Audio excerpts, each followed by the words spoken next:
It's rough, it's hard on the street. No one really looks at you, no one wants to know about you. People spit at you, they rob your clothes when you're asleep. They do things that you wouldn't do to a dog.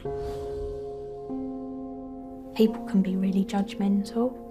If you wasn't using drugs or if you wasn't behind with your rent, you wouldn't be in that situation. But you can't really judge people because people's lives, people can be there for no fault of their own. Is he okay? Is he alright? Hey, Daniel, no, this is not a joke. I'm fucking dead, no. Fucking hell, mate, you gonna run away? Tonight, Exposure goes undercover among some of society's most vulnerable people. We see people in the street who are homeless, we feel passingly sorry for them. We don't really understand the way that they're supported. In the world of supported housing for the homeless, we find very little evidence of support. They treat us as we're just nobodies, we're one step away from the gutter. We find filthy living conditions. There's hundreds there. Yeah, my whole quilt lifted up last night. Allegations of chaos, neglect and abuse. Nothing serve you. Don't embarrass yourself by saying then move away from the counter or I'm shutting the door. It's mainly the security staff who verbally abuse tenants. And the death of a resident, left without care or support.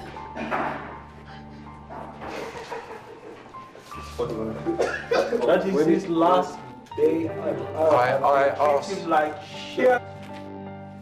What's happening here is that these people are being exploited. They're not being cared for, they're being exploited.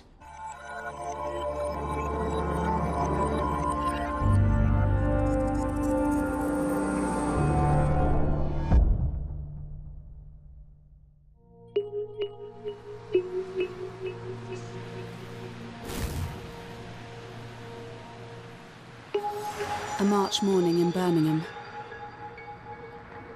Undercover reporter Mhenryread is moving into his new place.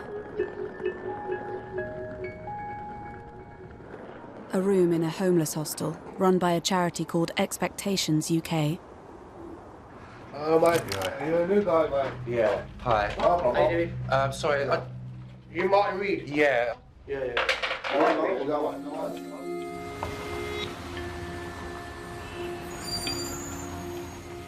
Expectations UK's website used to say that care and support was available 24 hours a day in order to allow successful transition into a stable living situation.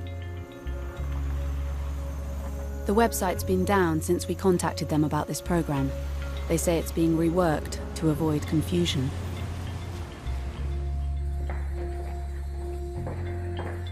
We'd heard that Expectations UK doesn't offer the appropriate support.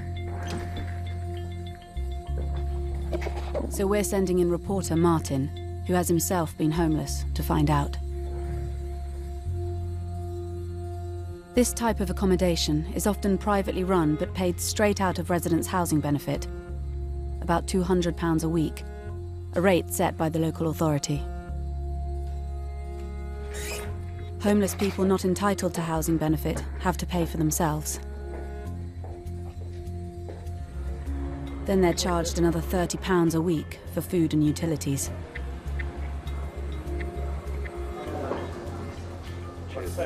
Martin goes for dinner.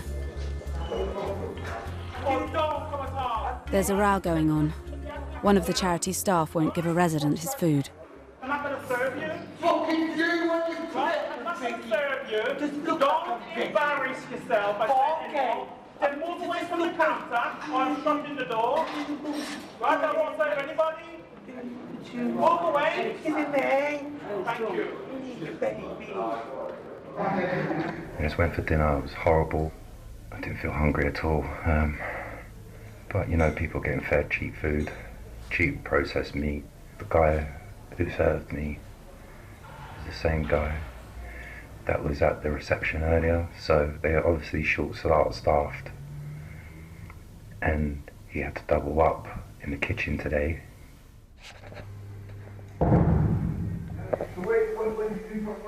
Later, Martin overhears a row between residents over a then legal high called Black Mamba. He is surprised that none of the charity's staff have intervened.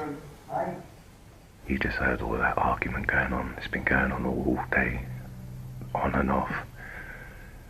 This bloody guy that lives next door to me went out and bought some mamba yesterday, and he doesn't know what he's done with it, and everyone is kicking off where it is.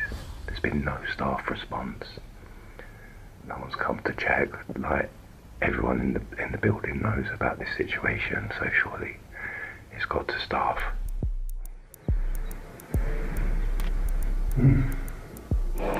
Just get one more coffee, please. It's just one coffee. Next morning, Martin meets one of the other residents.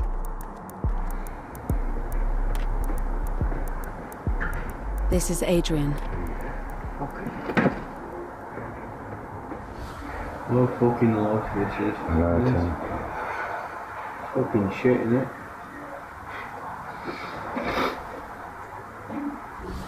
Fucking where I was, and now where I am now, here.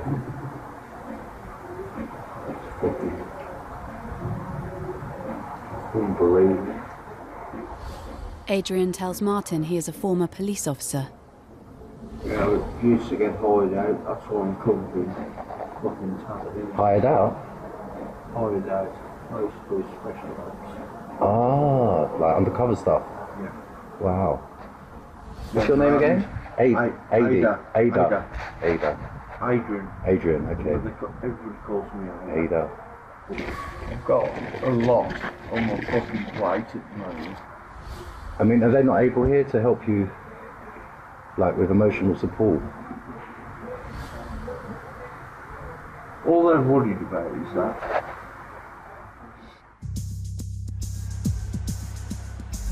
Expectations UK can receive more than 3 times the normal level of housing benefit for each of their tenants because they're meant to be offering them support. But talking to the residents, no one thinks they're getting much support.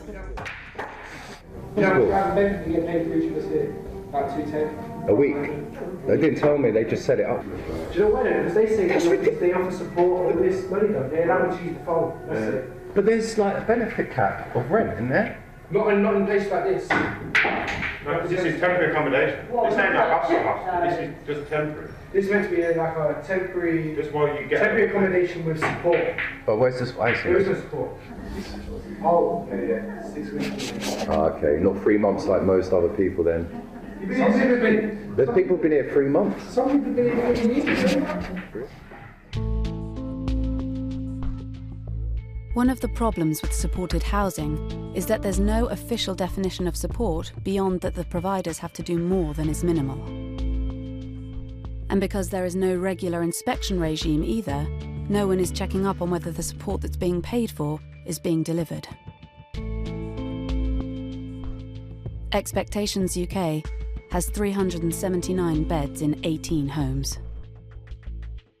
In 2015, they turned over nearly £3 million.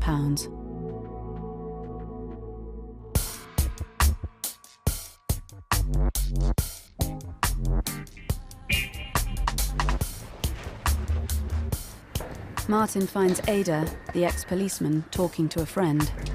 He says the number of residents with mental health problems is a big issue and isn't being dealt with. There's 90 people here, I'd say. The extreme end of the insanity, 15, there's 90. Wow. At the extreme end. You have to ask for help, I guess. Do you have out there? There's 90 people and there's only a couple of staff to run ragged.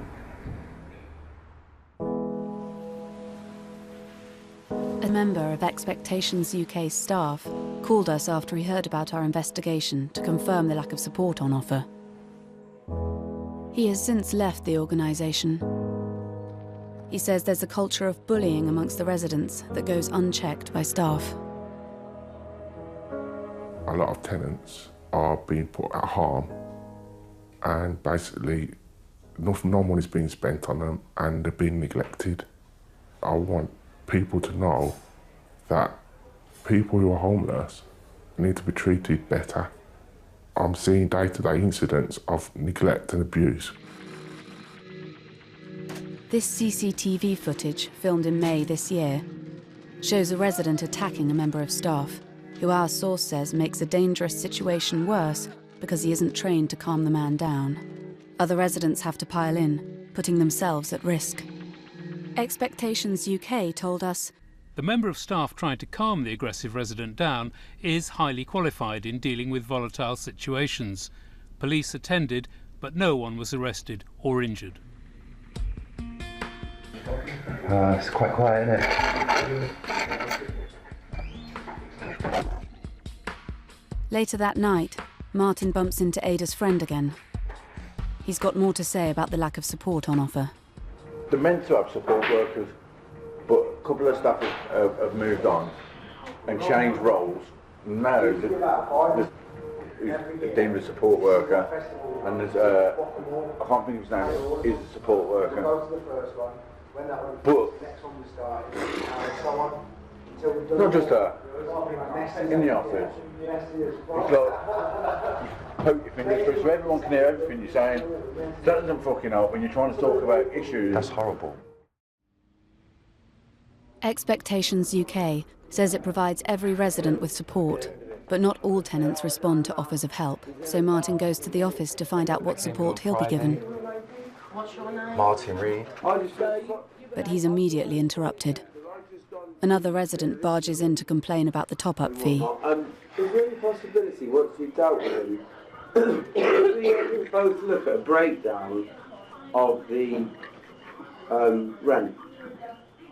Do you want to go through to G5 with... Yeah, sure do. And I'll sit with Martin. Thank you very, very much.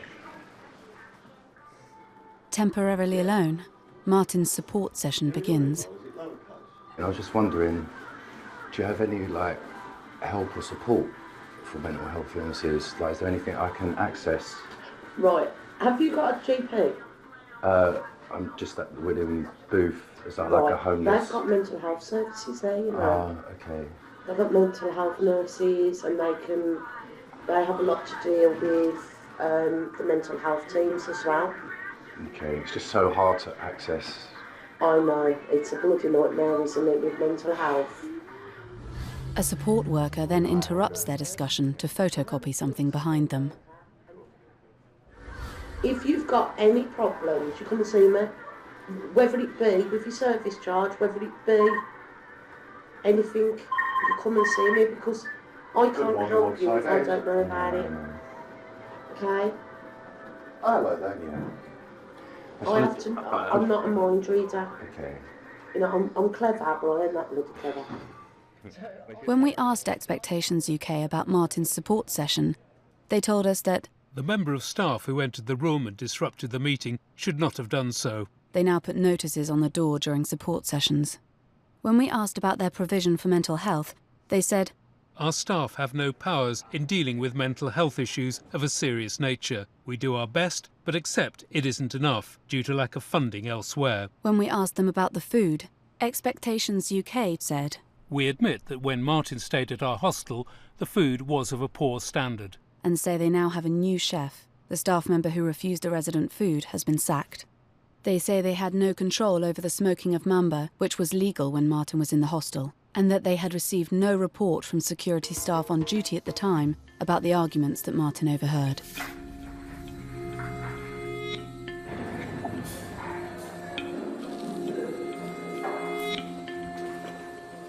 Next morning, Martin again bumps into Ada, the ex-policeman, who was drinking with his friend Ali. Right, guys. How you doing? Hey, Ada, how you doing, mate? He asks what kind of support Ada, who has a history of alcohol abuse, is getting. Hey, Ada, do you have a care plan in there? You right? Yeah.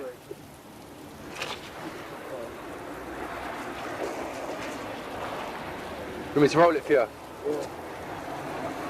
How you doing this week? I'm trying to fucking sort everybody out. What I'm saying to you is that I said You get your money, keep it to yourself. You don't give it to everybody. You're giving your money away again? No, I got Oh no, mate, and to get chucked out like that. Later that evening, Martin meets Ada's friend Ali in the hall. Get it ready. Hello, Ada. Yeah. Yeah. Yo. Can't smoke. Good job. I ain't taking it. Ada. He seems worried. Ada's been drinking and is incoherent. Who are you talking to?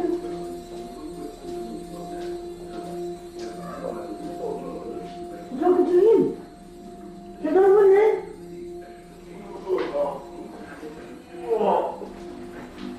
Is he okay? Is he alright? Hey, Daniel, no, this is not a joke. My uncle fucking died. Are you alright, mate? Please speak to security. Just put your head down. Fucking hell, mate. She gonna go to bed.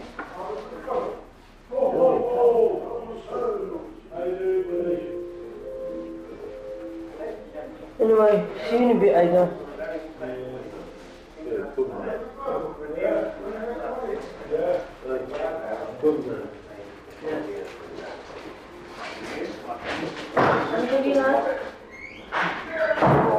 Hello.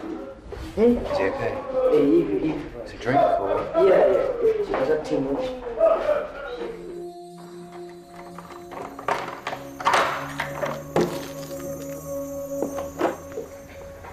A little bit concerned about Ada. He looks really in a bad way. I think he was almost hallucinating at one point there. I think he's just really, really drunk. When Martin returns, Ada's condition is worse. He is no longer responding. Some of the other residents have piled debris on Ada, written on him, and put things up his nose. Is he okay though? He was hallucinating earlier. He was talking to someone, like stroking something. Yeah. Oh. What is that tree? Where'd that come from? Where'd the tree come from? It's all the cut out of the fields, trees and...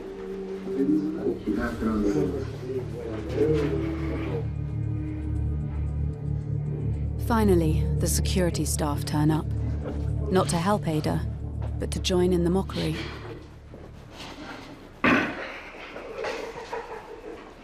What do you want to do?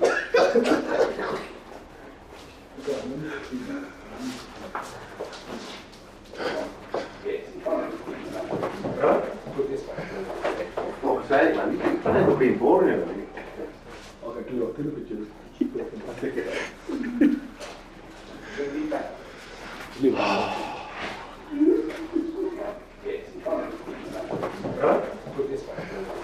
Oh, say, man, you can't end up being boring in a minute. Everything's just going back.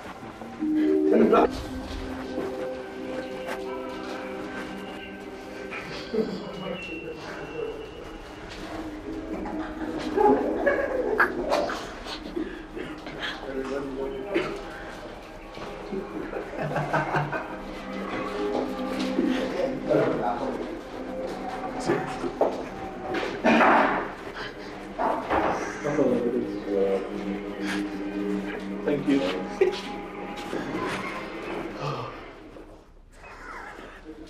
When we asked Expectations UK about what happened to Ada, they told us that as they outsource security, we do not have a say on the security staff. However, in their defence, the photos that were being taken were for their report.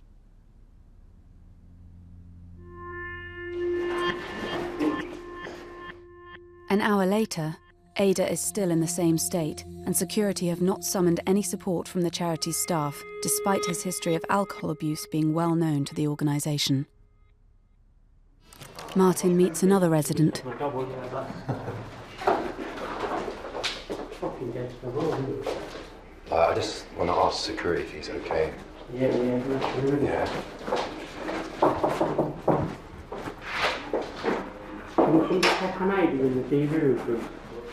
She's not too well, you know. He's been a bit... We're trying to wake him up, but can't get no response. Yeah.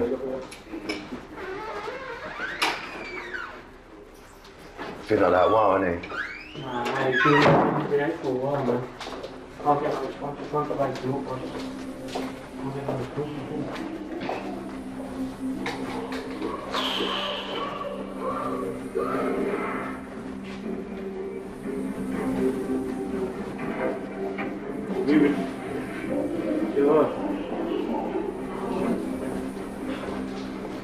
Just worried about them watching something.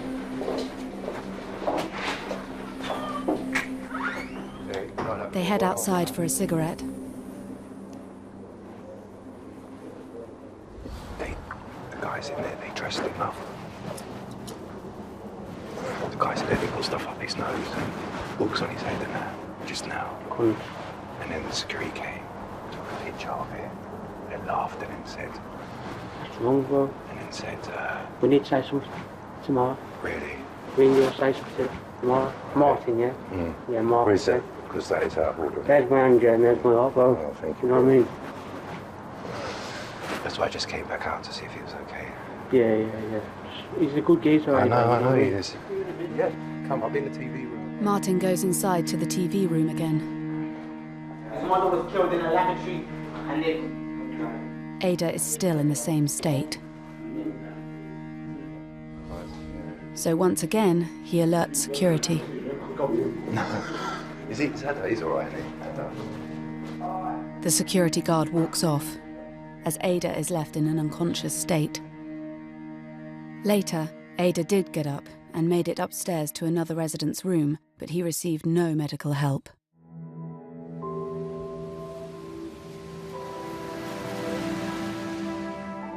Next morning, Martin bumps into another resident. He has some shocking news. Yes, well, I moved in. Where? Have you? How comes? My fucking mate fucking OD'd in my bedroom last night. No. Yeah. Died. Straight out died. Haven't you heard that? You know Aiden? With a scar across. Dead. Dead, mate. Martin tries to find out more about what happened. He tracks down the day security team. Mate, is it true what's happened? Yeah. What that last night fun everyone's doing to him. Pardon? Remember, you was there, you Yeah. was witnessing what we were doing to him. No, I have 3 times. After that, yeah, after obviously you were involved because you can't say nothing, but what they were doing, yeah, is all wrong. What they were doing. Yeah. That is his last day. I asked treat him like shit. All of them that been putting stuff on him, samosas and all them pin and everything, they all evicted. So how comes I went to security check on him and then nothing's happened? Yeah, they're gonna get their own share as well. They're gonna get because they owe him a duty of care. Like what's fucking happening? They should have put a stop to it and take all that shit off him. They should have. Man's dead, man. Amen. In September, the coroner recorded a verdict of death as a result of pneumonia, aggravated by use of morphine and alcohol. Martin's told some residents involved in humiliating Ada have been evicted, but the security guards have kept their jobs. Next, we send in a second undercover reporter, this time as a volunteer, to find out more about what support Expectations UK offers its residents at its other hostels. I've got alcoholics in my hostel, I've got drug users in my hostel, I've got people with mental health in my hostel, but they're not getting the care and support they actually need. It's all about money. The care and the support and the tenants, that should be top priority, not money. It shouldn't be about money.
If you're going to treat everyone with a blanket approach, or if you're going to like be judgmental and say, well, they're in that situation because of this, then they're not going to move on. Which is why you've got people in the hostels or on the street for 6, 7, 8 years. The day you hit the street, you are vulnerable. I didn't have mental health problems. I was not an alcoholic. I'd become an alcoholic. Exposure has been filming undercover to find out what support Britain's homeless really get. In Birmingham, in supported housing charity Expectations UK, Adrian Bill, an ex-policeman, has died overnight. So we're sending in a second undercover reporter, Tony, as a volunteer support worker to find out more. Tony gets a lift to the Waterside hostel, where Adrian Bill died 2 weeks before. The charity has arranged for him to have a tour. Hiya. All right, thanks. Yeah. Probably all this is probably going to come down and rebuilt. Really? Why? Because the rooms are too small. Oh, right. The doors used to be on that wall there. So imagine how small it was then. That's why I called them the broom cupboard. Someone OD'd and the paramedics couldn't resuscitate him in the room, so they had to drag him out and bring him onto the landing. Really? Look how close the doors are. I mean, so you can imagine. The official estimate is that there are 170,000 people living in this type of supported housing in the UK. No one knows for sure, because providers don't have to register with anyone at all. In Bristol, one of the largest providers is also a charity, Bristol Sheltered Accommodation and Support. BSA&S claim to offer shelter and support to the homeless people of Bristol and offer a welcoming environment to heal and recover. They aim to end the cycle of homelessness by empowering, encouraging and promoting self-respect, as well as providing support around addictions and mental health. Their flagship hostel is called Wick House. Here, a room is priced at around £175 per person per week, plus a service charge for utilities not covered by housing benefits. BSA&S turned over around £1.2 million last year. As in Birmingham, we've heard the residents don't get the support they need, and which the taxpayer is providing. So we're sending in a third reporter, Matt, as a private resident. Come on then. Okay. What was your name again, sorry? Matt. Yeah. Right, you've got the best room. Oh, brilliant. Right.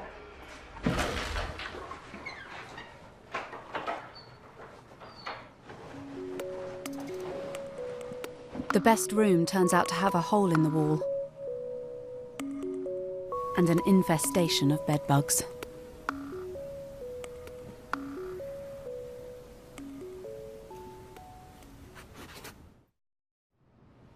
Just sprayed everything with insecticide. Look at this big bugger on my bed. In fact, next morning, bed bugs appear to be the main topic of conversation among residents. Yeah. Did you get bit by bed bugs?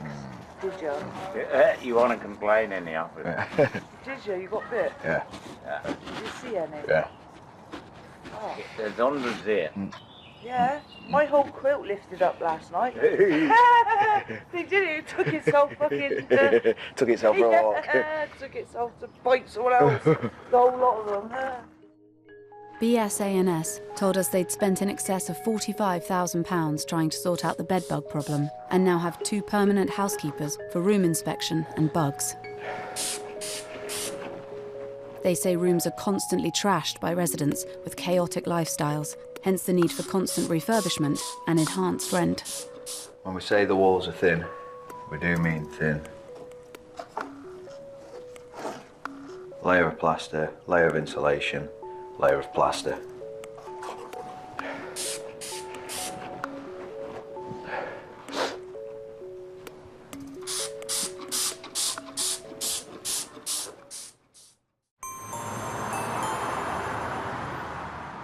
Back in Birmingham, our undercover volunteer, Tony, is going back to Waterside Hostel, run by Expectations UK. He discovers that one of the security guards who was in charge when Adrian Bill died is still employed and on duty. Yeah, all right. Cheers. The Expectations UK staff member who secretly approached us says he's complained to the charity numerous times about verbal abuse by the security staff, but has been ignored. Mostly the security day staff abusing tenants, swearing at tenants, and every time it's been reported, it's been covered up or pushed to one side. To find out what care and support Adrian Bill was actually getting in the days and weeks before his death, our second undercover reporter, Tony, needs to access Expectations UK's computerised system. He's told that it's supposed to record residents' care plans and support. The system's called Echo. Tony has been promised he'll be shown how it works, when it's actually working. My name and the computers are down. Really? Yeah, it's been down for the whole morning, right? So hopefully it's back up, then I'll show you, yeah. Yeah, that'd be brilliant. So, when's this office open till? Or? This office is open from 7 in the morning. Yeah. Till 4. 7 till 4. Expectations UK told us senior members of staff are on call 24 hours a day, 7 days a week, and attend when security staff report any incidents. But what does that mean? David Orr is the country's leading authority on social housing. Sometimes people kick off with good intentions, but are not well equipped to provide the service that they're offering. To say we're providing 24-hour support on site and only providing a security service is stretching our language at the very least. In the afternoon, the charity's database, which holds each resident's care plan, is finally up and running. Tony is shown how it's supposed to work. Communication needs. You might not be able to speak English. Yeah. You might not be able to speak any language. You know what I mean? So you've got to put all that in. So, but there's nothing in those boxes? So that means he can speak. Okay. He's okay. And he's invisible, or? Eh? What about for the description? Or do you not put in description? Description, you don't have to. Okay. But a lot of people do, but I genuinely don't. Do you think, because don't forget, it's a long time since I've done this. Yeah, I mean... when I say a long time since I've done this, it's a long time since I've showed somebody. Does everyone have a support plan? Everybody. Yeah. Everybody. Every time somebody comes through that door, you are to enter it on there. Expectations UK told us, "We admit our electronic support system, Echo, is not being used correctly, and most staff use paper support plans. We are actively working on a new system to meet the charity's needs." What Tony wants to find out is how much support is on offer across Expectations UK's other properties. He heads off to a hostel in Erdington on the other side of town. Hiya. How you doing?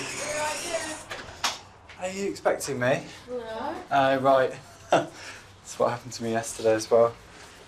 Tony meets June, the manager, and a resident, John. I mean, how much support are you getting at the moment? Fuck all, mate. Yeah. And when I did need the help and they sent a support worker and that, and he never sent off the forms to the Birmingham City Council. Oh, really? He looked as though he needed support himself, basically. Do you not often get people out here from... We get no one. Really? No one at all. Yeah.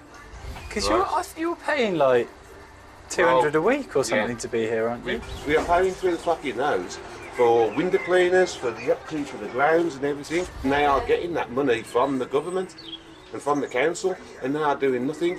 They treat us as we're just nobodies. We're one step away from the gutter. Yeah. John shows Tony around. But like this, I've said about this. Yes. This is supposed to be a fire exit because he's on benefit. Later, we return to speak to John openly. I ended up in supporting housing after a divorce, my mother dying, and the work that I was doing. Everything ceased, everything. I lost everything in 4 months. In the space of 4 months, John has been in touch with Birmingham City Council himself about his health and safety concerns. The council recently inspected the property and gave Expectations UK 28 days to make multiple health and safety improvements. To date, John says these changes have not been made. Expectations UK told us the property is being closed and alternative accommodation will be offered to tenants. Tony, our undercover reporter, returns to talk to June, the manager, again. It's just amazing, like, the difference between what I'm told at head office about what's happening and what's actually... Well, what's head office, Sally? Come on, give us the info. Oh, just, you know, that they're working on repairs and maintenance and they're getting the support going and, yeah. And John's like, he hasn't had any support at all, so... None of that. They're saying I'm a support worker. I'm not a support worker, I'm not qualified for a support worker. Yes, if I can help them, I will, but that's not my job. Yeah. I don't get paid for support work, I get paid for cleaning, cooking. She takes him to meet Paul, a disabled resident she's been trying to care for. Paul's been with me, what? How long have you been with me now, Paul? September 13. September 13, Paul's been here. Couple of years. No, 2.5. Almost 3. Almost 3 years, and he's got a disability and he does struggle sometimes, you know, don't you? You do struggle a lot and he does fall over from walking from there to there. Am I right, Paul? You can slip over. He needs 24-hour care. Which support workers have been helping you? No one's been helping him, he's got no support. Expectations UK told us our head office was unaware of Paul's disability, but will try to find suitable accommodation for him. Later, June also spoke to us openly. They're human beings just like me and everyone else. They're not scum and they're not animals, they are people. And that gets me angry because, you know, they're just left in a hostel and, you know, nobody cares. Nobody cares about them and it's wrong. You know, they need caring for, they need support, proper support. The National Housing Federation is so concerned about the unregulated world of supported housing that they are calling for a new inspection regime. They're not properly inspected. That's what's been happening here.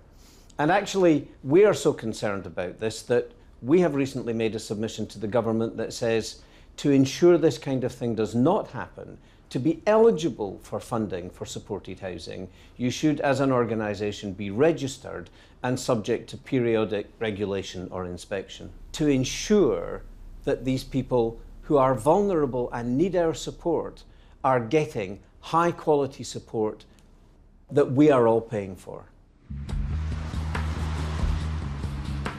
Tony is heading back to Waterside, the hostel where Adrian Bill died. A support worker is trying to organise reopening some of the tiny bedrooms he says are called the kennels, that have been put out of service. We've got 7 that'll be... We've got 7 available now, 5 that need cleaning. Yeah. So when them are cleaned, we'll have them 5 on Oh, right. Friday. That's all right. Plus we might have, they call it the kennels, which is an inappropriate word, a liquor page in there, they'll be available. The kennels were previously closed down because they were thought to be too small to be safe. Expectations UK told us, we have no intention of using these rooms now or in the future in their current state. Next, we finally get somewhere in our search to find out what support Adrian Bill had been getting. Group support is nothing.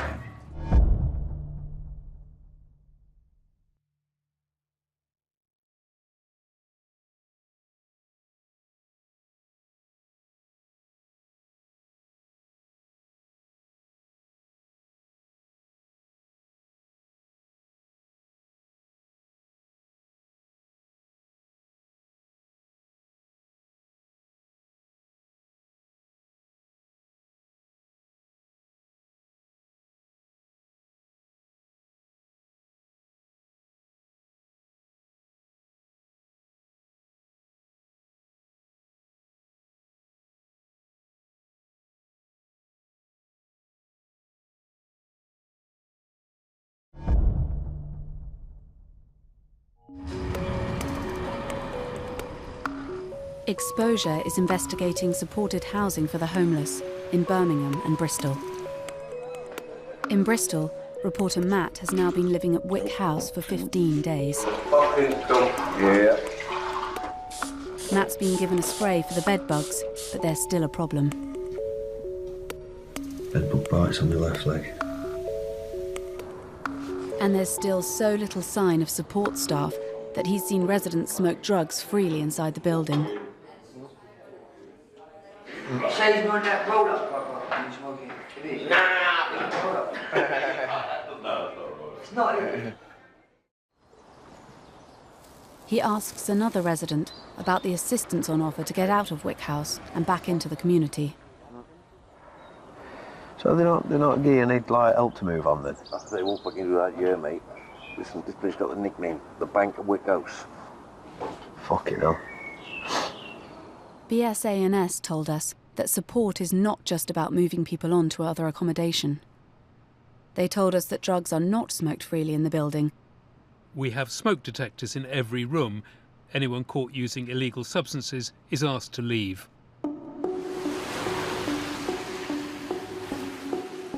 Back in Birmingham, Tony is at last about to get access to the care records on the computer system. How are you doing? Named Echo, this is the system that Expectations UK claims in their company accounts helps them monitor how successfully they are supporting people. Does everyone have a support plan? Everybody. Yeah. Everybody. Every time somebody comes through that door, you are to enter it on there. Tony wants to find out about the support Adrian Bill was getting. Do you want me to get on Echo? Yeah. Yeah.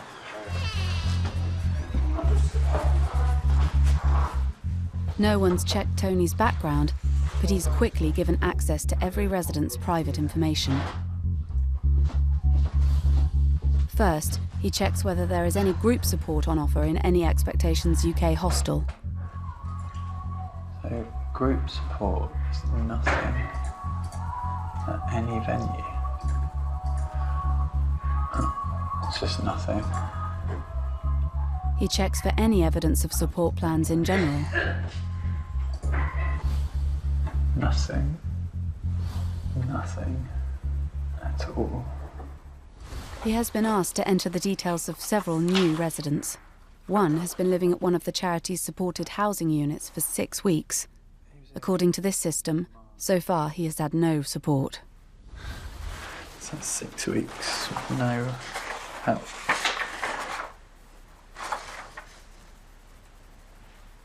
And paranoid schizophrenia. On this matter, Expectations UK told us trying to find mental health support for these tenants is virtually impossible due to the lack of funding and staff in mental health. In the future, no one will be allowed to volunteer without references and a criminal record check. Finally, Tony searches for Adrian Bill's support plan. He finds his support plan is blank. He had 2 support sessions in early February. Came in this morning, told Adrian had the ambulance out at 15:19 on 06/02/2016. Reading the yellow slip, it seems he was intoxicated. We'll try and speak with him today. Spoke with Adrian this morning about his rent. He explained to me his son would ring and sort it out at some point. There's a requires risk management box that is unticked. There appears to have been no follow-up.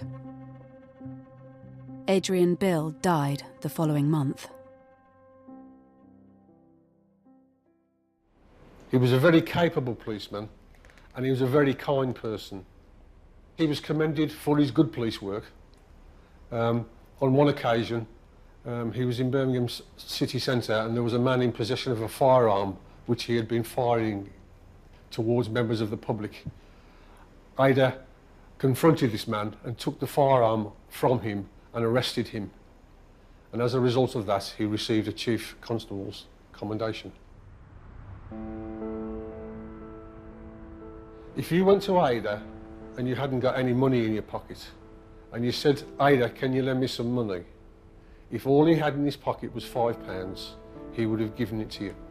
He was that type of person. When we asked Expectations UK about the circumstances of Adrian Bill's death, they told us, The staff supported Mr Bill throughout his time at Waterside House. Mr Bill was a private tenant, so no support plan would have been set up for him.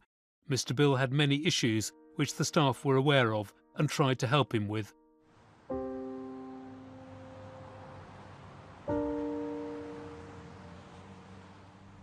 Deaths can be prevented with more training in place, proper trained staff and regular checks instead of tenants being neglected and left to their own devices.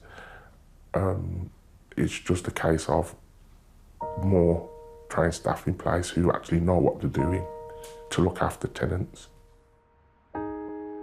What happened to Ada was horrible, unacceptable, shouldn't have happened, should never be allowed to happen again.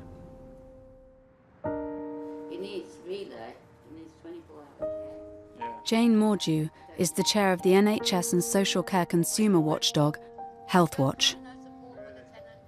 It's truly shocking, and it's really good that your footage is bringing this to the fore. In Health Watch, we've tried to get the word out, and hopefully this will help us to make a change. Health Watch raised their concerns about supported housing with the Department of Health over a year ago. The response that we were hoping for is yet to come, and the response is, this is what we're going to do about it. And I think that now with your footage and the case studies that we've got in this film, people can no longer ignore the problem and can actually make something happen. People think they're easily to deal with. You can just stick them in a corner and forget about them. But sorry, you can't. It's vitally important to get the right support, early on as well. So, yeah.